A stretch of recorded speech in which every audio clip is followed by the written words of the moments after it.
दोस्तों, मैं मनीषा आपकी सहयोगी हिंदी विषय से संबंधित महत्वपूर्ण जानकारी आप सबके साथ साझा कर रही हूँ। आशा करती हूँ ये जानकारी आपके लिए उपयोगी सिद्ध हो। तो चलिए, हमारा आज का विषय है हिंदी साहित्य। हिंदी साहित्य के इतिहास लेखन की पद्धतियाँ। हिंदी साहित्य के इतिहास लेखन की विभिन्न पद्धतियों में प्रमुख रूप से 4 पद्धतियाँ अधिक प्रचलित हैं। पहली है वर्णानुक्रम पद्धति, कालानुक्रमी पद्धति, वैज्ञानिक पद्धति, विधेयवादी पद्धति। तो चलिए जानते हैं वर्णानुक्रम पद्धति।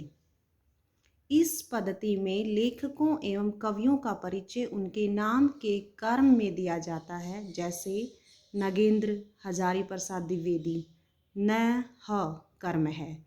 इस पद्धति में कालक्रम अलग अलग होने के बाद भी कवि को एक साथ रखा जाता है। जैसे कबीर और केशव, दोनों का नाम क अक्षर से तो है परंतु कालक्रम भिन्न है। कबीर का कालक्रम भक्ति काल है, केशव का कालक्रम रीतिकाल है, लेकिन इस पद्धति में दोनों को साथ साथ रखते हैं। डॉक्टर शिव सिंह सेंगर एवं गारसा दत्तासी दोनों ने इस पद्धति का प्रयोग किया है। इस पद्धति से लिखे ग्रंथ दोषपूर्ण माने जाते हैं। इस पद्धति से लिखे ग्रंथों को सिर्फ साहित्य कोश तो कह सकते हैं, इतिहास ग्रंथ नहीं कहे जा सकते, क्योंकि इसमें विश्लेषण नहीं किया जाता। दूसरी पद्धति है कालक्रमी पद्धति। इस पद्धति में लेखकों एवं कवियों का विवरण ऐतिहासिक काल क्रमानुसार तिथि क्रम से होता है।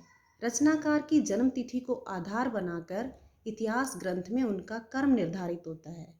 जॉर्ज ग्रियर्सन और मिस्र बंधुओं ने इस पद्धति का प्रयोग किया है।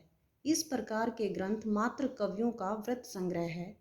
इस पद्धति को दोषपूर्ण माना गया है, क्योंकि इसमें भी प्रवृत्तियों का विश्लेषण नहीं होता। तीसरी पद्धति वैज्ञानिक पद्धति। इस पद्धति में तथ्यों को क्रमबद्ध व्यवस्थित करके उनका संग्रह करता है। इसमें लेखक को पूर्णतः तटस्थ रहकर तथ्यों की पुष्टि करना अनिवार्य है। प्रतियोगी परीक्षाओं की जो पुस्तकें हैं वह वैज्ञानिक पद्धति पर लिखी जाती है। वैज्ञानिक पद्धति भी दोषपूर्ण है, क्योंकि इसमें इतिहास लेखन में तथ्यों के साथ व्याख्या और विश्लेषण भी आवश्यक है। विधेयवादी पद्धति। इस पद्धति के जन्मदाता तेन थे। यह पद्धति सर्वाधिक महत्वपूर्ण पद्धति है। तेन महोदय ने इस पद्धति को 3 भागों में बांटा है: जाति, वातावरण, क्षण।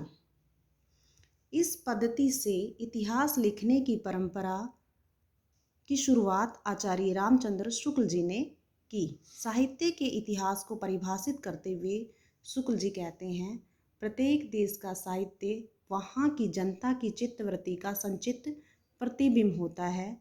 आदि से अंत तक इन्हीं चित्तवृत्तियों की परंपरा को परखते हुए साहित्य परंपरा के साथ उनका सामंजस्य बिठाना ही साहित्य का इतिहास कहलाता है। इस पद्धति में कवियों की प्रवृत्तियों, जातीय परंपराओं का, वातावरण तथा परिस्थितियों का विश्लेषण होता है। इसलिए यह पद्धति दोष रहित मानी गई है। धन्यवाद।